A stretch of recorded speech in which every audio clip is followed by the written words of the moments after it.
Chapter 20, this is the license law violations, penalties, and procedures. And I'm just going to go ahead and tell you up front, this is the most tested section in the entire textbook. So I'm going to recommend that you know this entire section, cover to cover, because you're going to get most of your questions from right here. Let's start out with the disciplinary procedures part of it. Remember that we're governed through Florida Statute 475, which is the real estate license law, and also Florida Statute 455, which is the DBPR, the Department of Business and Professional Regulations, as a professional. And there are a number of things that you're going to absolutely have to know about. When we're dealing with discipline, the Florida Real Estate Commission only has the right to discipline licensees. Individuals that are unlicensed, the state attorney can discipline. To begin with, there is a complaint process that I want to go over with you that's going to be important, and I'm just going to hit the highlights of it right now, and then I'm going to go in detail with all this. We're going to talk about complaints, investigations, probable cause, formal complaints, the hearing process, the final order, and the appeal if you choose to appeal. So let's first of all start out with what a complaint is and how a complaint's done. A complaint, first of all, alleges that some law was violated in real estate. It needs to be legally sufficient, it needs to be in writing, and it needs to be signed by the complainant.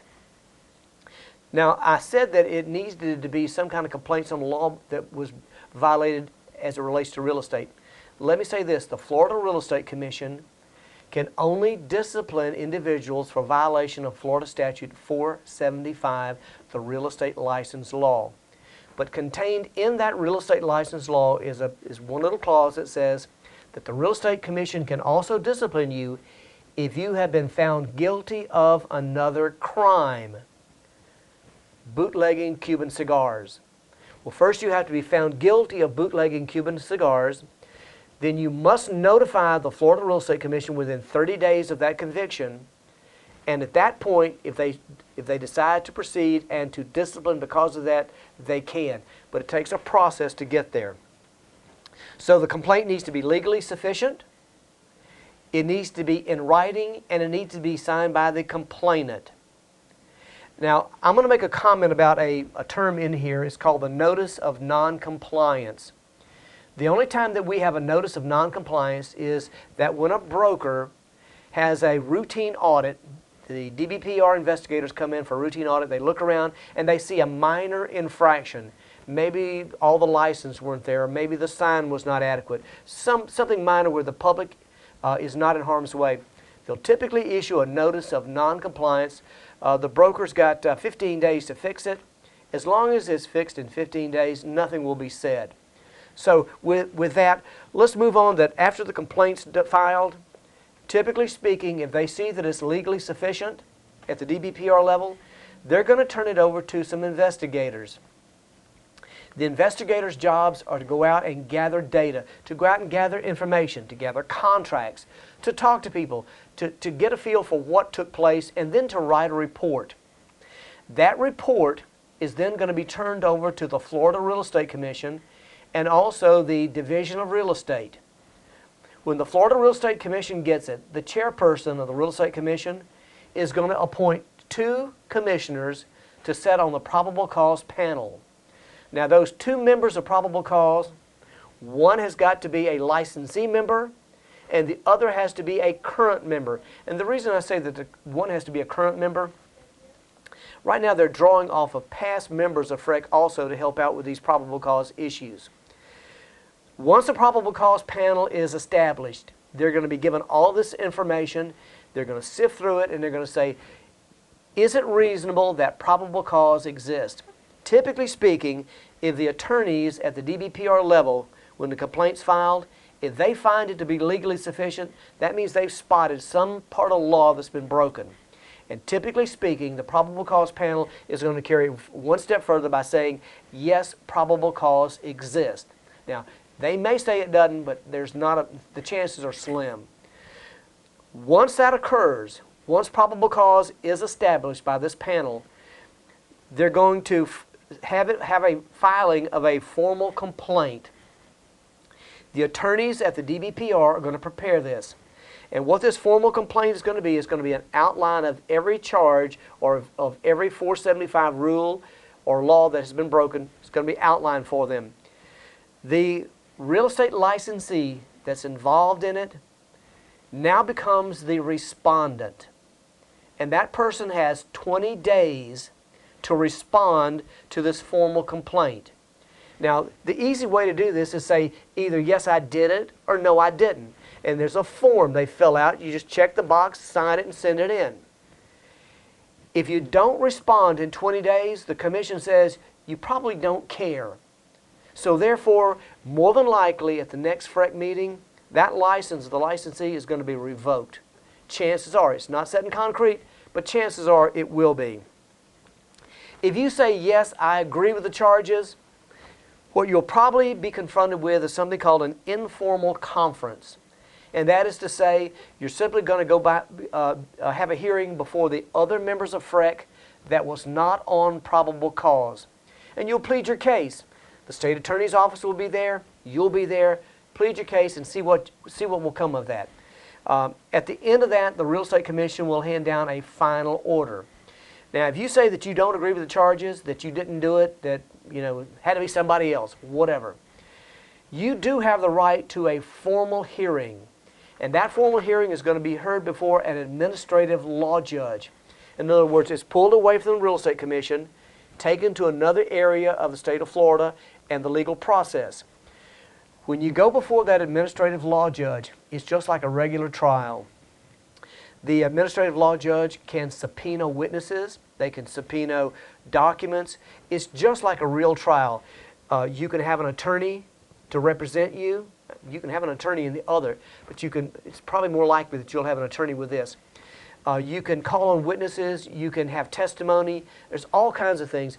At the end of the day, the administrative law judge is going to hand down a recommended order.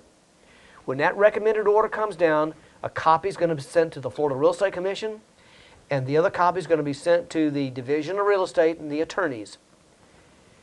You'll also receive a copy. So here's the deal. When that recommended order comes down, if you don't like it as the respondent or the licensee, or if the Division of Real Estate doesn't like it, either party has the right to challenge it. It's called a written exception. They have the right within 10 days to file a written exception and say, wait a minute, don't like this. I'd like to have a hearing before the commission and plead my case. Once you file for a written exception, you will be heard now again before the other members of the commission that were not on probable cause. Now, if you don't file a written exception, if nobody does, if nobody challenges it, chances are the commission is simply going to follow those instructions of the recommended order and make it a final order. Now, once that final order comes down, I think it's important to note it does not take effect for 30 days. In this whole entire process, you're allowed to continue to practice real estate until it's over with. That includes the 30 days after the final order occurs. The only exception, if the Florida Real Estate Commission or the Division of Real Estate attorneys believe that you could be of danger to the public, they can ask a judge to issue a summary suspension. Now, that summary suspension will put you out of business until the hearing process is over. That doesn't happen a lot, but it could happen. So you could be put out of business, but chances are you can continue to practice real estate until it's over. Now, during the 30-day time period after the final order comes down, if you want to appeal this to the District Court of Appeal, you're more than welcome. So during that 30-day time frame, what you need to do is file the appeal with the District Court of Appeal. And if you want to stay the execution, if you want to put off that final order from becoming effective, you need to request a supersedious. Supersedious simply says we want to stay this execution until the appeal process is over. Then you can go through the appeal process. But once the appeal is over, now it's over and there's no going back to it. As far as discipline is concerned, just remember that you've got 2 or 3 things that we're looking at. First of all, the Florida Real Estate Commission, and as I mentioned, the Florida Real Estate Commission can only discipline licensees. The Florida Real Estate Commission cannot discipline unlicensed individuals. That's why the unlicensed practice of real estate is a felony, and only the state attorney's office can discipline. What can the Real Estate Commission do? They can deny your application. They can refuse to renew your application. They can suspend your license up to 10 years. They also have the ability to revoke your license. Revocation is permanent. Now, we'll say this, that once your license has been revoked, after 5 years, you can reapply for a license, but you're going to have to explain this revocation. So your odds are real slim with that. They can issue citations. Remember, the Real Estate Commission can fine you up to $5,000 per charge. They can place you on probation. As far as judicial remedies are concerned, the state attorney's office can also prosecute if they feel like it. Typically they don't. These are misdemeanors, typically misdemeanors of the second degree. The second degree misdemeanor carries a penalty of up to 60 days in jail and or up to a $500 fine. Again, the way the state sees it, if the Real Estate Commission disciplines you, that should be sufficient. There are some things, however, that are first degree misdemeanors, and that carries a penalty of up to at least 1 year in a county jail and or up to a $1,000 fine. Violation of rental information laws is one of a few of those misdemeanors of the first degree. Also, false and misleading advertisement is a first degree misdemeanor. In addition to those two, the Department of Business and Professional Regulation can also fine you up to $5,000 per charge. And I also want you to be mindful that if you have defrauded somebody and they've lost money, there's a very good chance that they can sue you as well. So you may have a lawsuit coming at you as well. And with that said, let me make a comment about the Florida Real Estate Recovery Fund. Anytime that a licensee engages in a real estate practice and defrauds the public in such a manner that they lose money, or that person is financially damaged by that licensee, there are some recourses that person can take. One is that they first have to go to court and get a judgment. Once that judgment is established, there's a couple things that have to take place. That individual has to first of all do an asset search to show that the licensee personally does not have assets to pay for whatever that judgment is. If the licensee does have personal assets to pay for it, they've got to look there first. Secondly, they've also got to show proof that that judgment has not already been settled. If they can show these things, an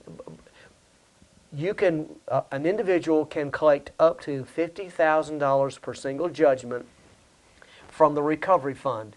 Now, the recovery fund is set up to pay out a maximum of $150,000 in any multiple judgments that might have been created out there.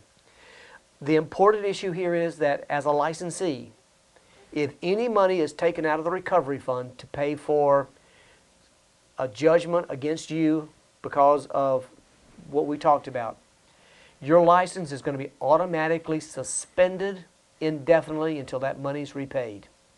So if you defrauded somebody and they've suffered a financial loss, money comes out of the recovery fund, your license will be suspended for indefinite until that money is repaid plus interest. Now, there's one exception.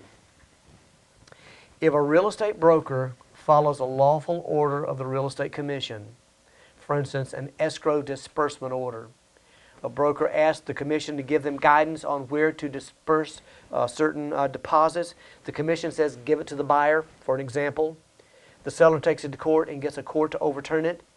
Well, the broker has already spent it. It's already gone. And that broker followed a lawful order.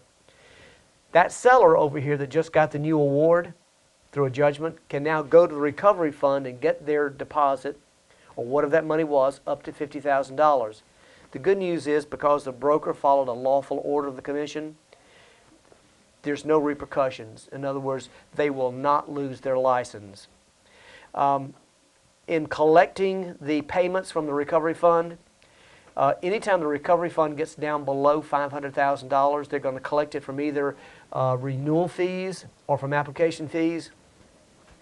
For sales associates, it's $1.50 every year, or $3 every 2 years. For brokers, it'll be $3.50 every year, or $7 every 2 years. And it comes along again with either your application or with your renewal. And that's all we have for Chapter 20, License Law Violations, Penalties, and Procedures. But I got to tell you, this chapter is absolutely critical that you know all of it. Immerse yourself in it at some point, learn it. I'm going to go over the important parts of it now as a good review. To begin with, a complaint must be legally sufficient. The investigation is a gathering of facts. The chairperson of the Florida Real Estate Commission will appoint 2 members to set on probable cause. The formal complaint is an outline of all the legal charges with a 20-day period to respond. A hearing can be either formal or informal. The recommended order by an administrative law judge can be challenged with a 10-day written exception. The final order handed down by the Florida Real Estate Commission does not take effect for 30 days, and during that 30-day time period, you can file an appeal with the District Court of Appeal. The notice of noncompliance is for a minor infraction, and as long as it's rectified within 15 days, nothing will be said. The Florida Real Estate Commission can suspend a license up to 10 years. They can fine up to $5,000 per charge, and they can revoke a license. The state attorney can fine and/or incarcerate. A first-degree misdemeanor carries a penalty of up to a $1,000 fine and/or up to 1 year in jail. A second-degree misdemeanor carries a fine of up to $500 and up to 60 days in a county jail.